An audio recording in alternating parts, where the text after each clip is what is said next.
اسلام میں کیا شادی کی کوئی عمر طے ہے؟ کوئی عمر طے تو نہیں کی گئی، لیکن ظاہر سی بات ہے کہ شادی ایک بڑا سنجیدہ فیصلہ ہے، تو اللہ تعالیٰ نے جتنے احکام بھی انسانوں کو دیے ہیں ان میں یہ چیز کہی ہے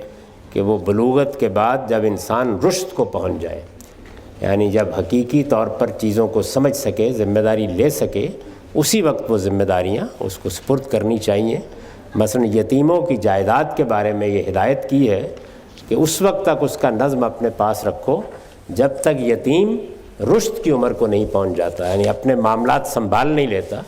تو جائیداد سے بھی بڑی چیز یہ ہے کہ آپ ایک گھر بسا رہے ہیں، اس میں اولاد ہونی ہے، اس میں اخراجات کی ذمہ داری مرد نے اٹھانی ہے، ایک بڑا خاندان وجود میں آنا ہے۔ تو اس لیے وہ اچھی عمر میں بلوغ کو پہنچنے کے بعد اور جب واقعتاً گھر در کو سنبھالنے کے قابل ہو جائے مرد بھی عورت بھی، اسی وقت کرنی چاہیے۔ اس کے لیے اگر حکومت یہ سمجھے کسی جگہ کہ کوئی عمر مقرر کر دینی چاہیے کیونکہ لوگ خلاف ورزی کرتے ہیں یا ذمہ داریوں کو ٹھیک طرح سے ادا نہیں کرتے، تو یہ جائز ہے، بالکل کیا جا سکتا ہے۔